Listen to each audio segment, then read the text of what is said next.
Hey everybody, welcome back to the Chaotic Little Book Corner. My name's Acacia. Today I'm going to be doing my mid-year book tag, and I was tagged in this by Adam from Memento Mori after I sassed him a little bit for not tagging me. He did tag me. He's such a sweetheart. I love that boy.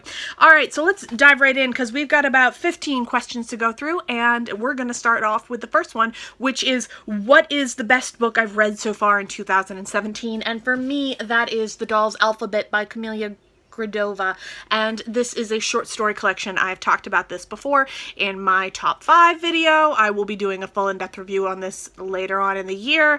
I don't know what else I can tell you guys about this. I love this. I'm absolutely obsessed, and so far it's my best book of the year. So I will link down below my top 5 books of 2015 so far, or top 5.5, I should say. There was a little sneak in there. So then my best sequel that I've read in 2017 was kind of easy to do because I've only read one sequel, and that was this, Down Among the Sticks and Bones, and it's by Shannon McGuire, and I did a full in-depth review on this, and this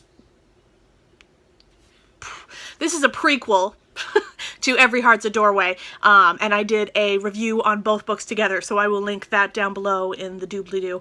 And I really enjoyed it. I thought they were really interesting explorations on childhood and trauma and the experience of a child after trauma, so I will definitely link that down below. The new release that I haven't read yet, but I want to. Now, this one doesn't come out until September, but I requested it from the publisher, and they were kind enough to send it to me from Penguin. This is Norma by Sofia Oksanen, and this is translated from the Finnish, and I know it's going to be a little dark, a little strange, and a little quirky, and I'm very excited to read it, and look at it. Look at that cover. I really love that cover. I think it's just stunning. It's absolutely stunning. Most anticipated release of the second half of the year would be The Woolworth Beauty. I do not yet know how to link pictures here, so I'm sorry.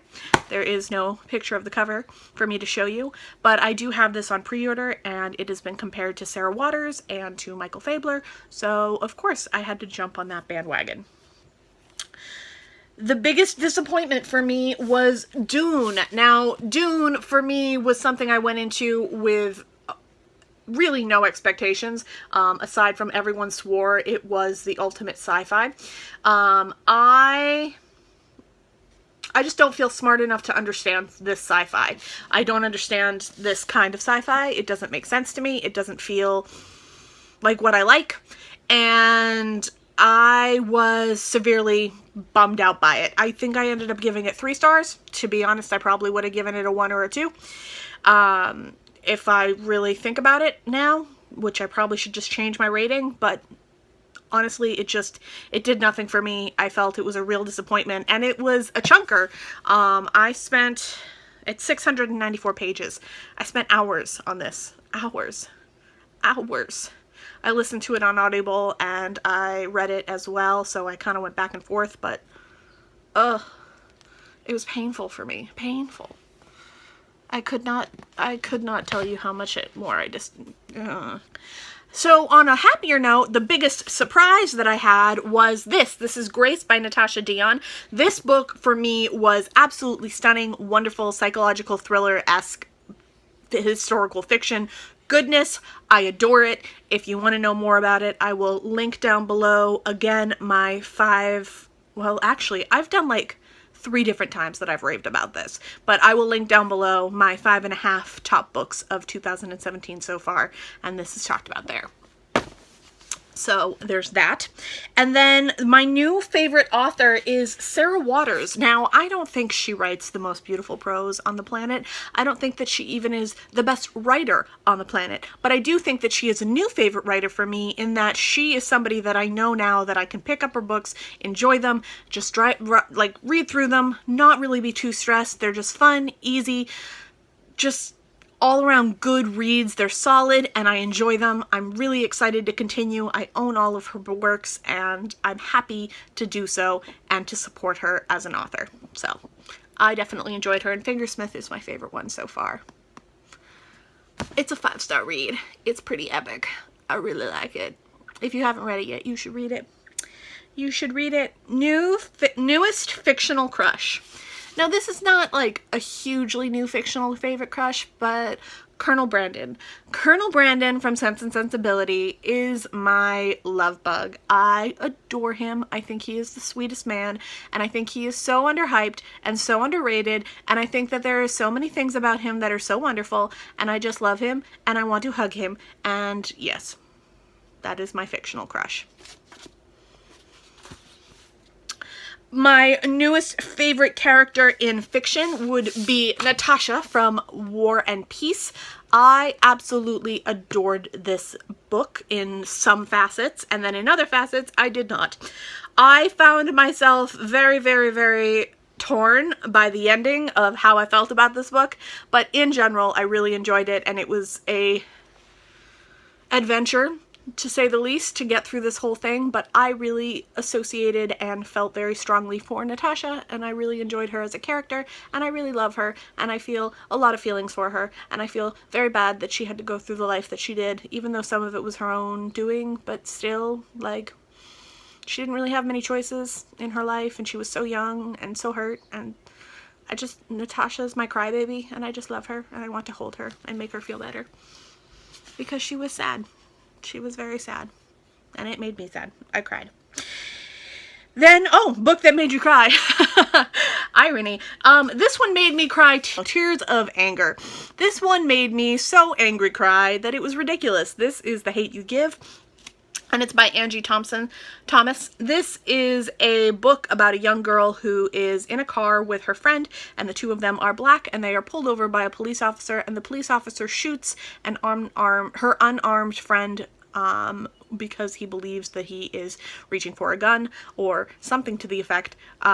You really don't understand fully why the police officer does what he does when the event happens, and you can only assume all of his assumptions were false.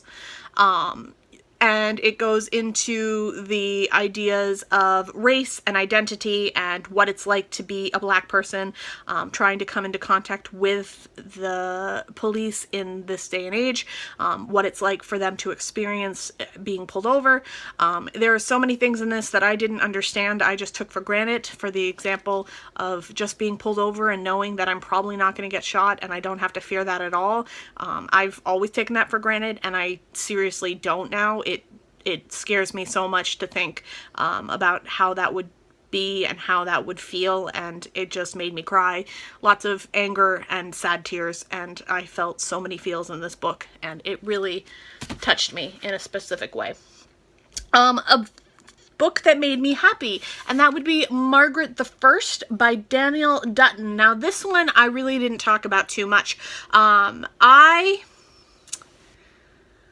I really loved this. I thought it was a classic, basic, wonderful, feminist, bold, and exquisite text. I really enjoyed it, but it kind of fell by the wayside because it really wasn't the all-time favorite that I was hoping it would be, but it really wasn't a terrible book, and it wasn't even bad. It was fantastic. I loved it, but it really just didn't punch me in the gut in the moment. It's kind of just stayed with me and slowly worked its way into my heart, and it's just made me happier and happier, and I really, really want to now read all of Margaret's work. Margaret Cavendish. Margaret Cavendish. I really want to read Margaret Cavendish's work now. She was a sci-fi writer, one of the first feminists, or one of the first females to write in the sci-fi genre, one of the first females to write and be published. She was really, really a fabulous woman, and I highly anticipate reading her books and enjoying them, and I'm very excited to do so, but I really enjoyed this, and it made me super happy. Favorite book to film adaptation you saw this year. It is not a film, it is a TV show, and it is The Handmaid's Tale by Margaret Atwood. I am flipping obsessed. I am not a huge Margaret Atwood fan. I'm really not, personally and writing style wise. I struggle a lot to enjoy her work, but this one I remember reading in high school, and I really loved it and really enjoyed it, and then it came out in the TV series, and I fell in love, and I absolutely am obsessed with it, and I will follow it to the depths. And it's dark, and it's scary, and it's horrifying, and it's horrific, and it's strenuous to my brain, and my therapist has told me not to watch it, and I'm really bad at listening to that. I'm gonna be honest, it's the one thing I haven't listened to. It's the one thing, which is a problem. And if he watches this, he's gonna be mad at me, which is fine. Probably not, but I'm gonna say it's fine. So this, I loved this series. I loved the TV series. I love how it worked. I love how it went. And anyone who hasn't watched it yet, be forewarned. It is gruesome. It is violent. It is heinous. And it is gut punching. Like, it hurts. So definitely keep your eyes peeled for that. And season 2 is going to be a thing. And I am stoked. So stoked. My favorite review I've done this year has been Susie Orbach's That Is a Feminist Issue. I really read this book and enjoyed it. I had some major problems with it. I definitely saw the flaws in it, but it was because it was dated, not because the book was bad. If I had read this in its time period, this would have been groundbreaking, absolutely epic. It would have been something so big, so vastly important, and so incredible. But given the fact that we have more information and more availability of resources for this kind of thought, it's a little harder to think of it as so epic, but I think that in its time it would have been amazing and groundbreaking and wonderful, and I think it really still has some great points. Key point I have marked. I marked up the whole first chapter, just destroyed it with pen and paper and Post-its, and I really enjoyed this, and I was very proud of the review I did, even though it was very personal and really scary. I did do it, and I enjoyed it. The most beautiful book I've bought this year, and it has to be, oh, you don't know. No, you do not get to get harmed. That is against the rules.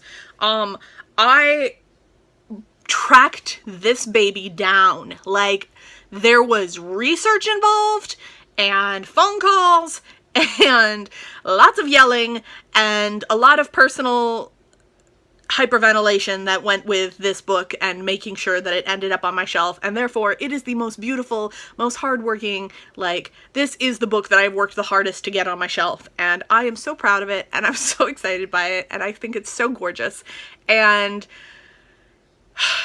I'm so happy I have this, and tracking it down was so difficult, and now that I have it, I am just so excited, and it does have sticky on the back, which makes me a little perturbed, because I did pay a little bit extra for this book, because I wanted this edition specifically, and I now have it, but still kind of frustrated, kind of miffed that it's sticky. But that's okay. It's beautiful. Do you see how beautiful? Oh, it's Shirley by Charlotte Bronte. I should have. Yeah, it's Shirley by Charlotte Bronte. This is the beauty that I've been trying to track down for like 6 months. Just love. And then the book that I need to read by the end of this year, and that is If We Were Villains, and it is by M.L. Rio. This is compared to The Secret History by Donna Tartt, and that is all I want to know about it. I'm excited. I hope it'll live up to the hype and the expectation, and I am super stoked. So there you have it, folks. That is my mid-year book tag wrap-up, and I will tag Abookolive, the 70s Reader, Portal in the Pages, and let's tag the Restricted Section, and Blatantly Bookish, and yeah, I think that's all we're going to tag. I think that's a good number. So yes, that has been my mid-year book tag, and I will see you guys in my next video. Bye.